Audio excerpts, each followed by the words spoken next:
బంగారీ శర్మ గారు, వై అయ్యప్ప, ఎందుకు అయ్యప్ప స్వామి ప్రస్తావన తీసుకొచ్చి బైరి నరేష్ వ్యాఖ్యలు చేశాడనుకుంటారు? ప్రపంచం మొత్తాన్ని ఏకం చేసిన దేవుడిగా అయ్యప్ప స్వామిని ఆరాధిస్తారు. సమాజంలో అందరినీ కలిసికట్టుగా ఉంచే విధంగా అయ్యప్ప స్వామి కృషి చేస్తే అలాంటి వ్యక్తిని టార్గెట్ చేసి అయ్యప్ప స్వామి జననం గురించి చాలా హేయమైన వ్యాఖ్యలు చేయడాన్ని ఎలా చూడాలి?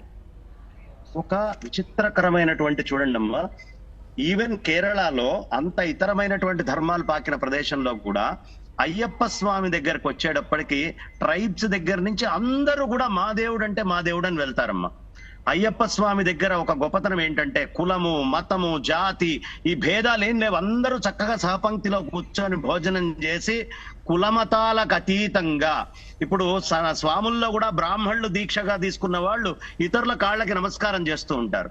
ఇతరులు చక్కగా అంటే ఇంకా దాంట్లో ఇంకా ఇది అది అనే తేడా లేకుండా చేస్తూ ఉంటారు. ఇలాంటి దేవుడు గనక ఒకవేళ బాగా విశేషంగా ప్రాచుర్యంలోకి వస్తే మళ్ళీ హిందూ సమాజంలో ఐక్యం అవడం అనేటటువంటిది జరుగుతుంది. కాబట్టి అసలు ఈ దేవుణ్ణే చేద్దాము. ఇంతకు ముందు కంచైలో ఏం చెప్పాడు? అయ్యప్ప స్వామి మా దేవుడు, మా ట్రైబ్స్ దేవుడు అని అప్పుడు వాదన చేసినప్పుడు చెప్తున్నారు. ఆ వాదనకి గుళ్ళు మూసేటప్పుడు ఒకటి మాట్లాడతారు. ఇవాళ్ళు వచ్చి అయ్యప్పనే చాలా హీనంగా, దీనంగా, దారుణంగా మాట్లాడేటువంటి స్టేట్మెంట్స్. వీళ్ళకి కావాల్సింది ఈ సమాజం విచ్ఛిన్నం కావాలి. ఈ హిందూ మతం అనేది ఏకీకృతమై ఎప్పుడు ఉండకూడదు. దీని లోపల ఎక్కడా లేనటువంటి విభేదాలని తీసుకురావాలనే కుట్ర కోణం ఒకటి ఆవిష్కరిస్తున్నారమ్మా.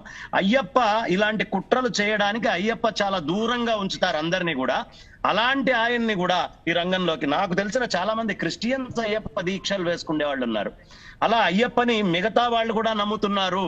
కాబట్టి దీన్ని ఎలా అయినా ఇచ్చేయాలని ఇప్పుడు కాదమ్మా, 1816 ఆ టైంలోనే కొచ్చిన్ స్టేట్ యొక్క సర్వే చేసినప్పుడే దీన్ని గుర్తించినటువంటి బ్రిటిష్ వాళ్ళు అప్పటి నుంచి ఈ స్వామిని ఏ విధంగా చేయాలని అప్పటి నుంచే జరిగింది. 1950లో ఈ గుడి విధ్వంసం చేయడానికి కూడా ప్రయత్నాలు జరిగినాయి. కాబట్టి ఈ స్వామిని ఎలా అయినా సరే ఈయన ప్రాచుర్యం, ప్రాబల్యం తగ్గించాలి అనే ప్రయత్నంలో ఇష్టం వచ్చినట్టుగా మాట్లాడుతున్నారు.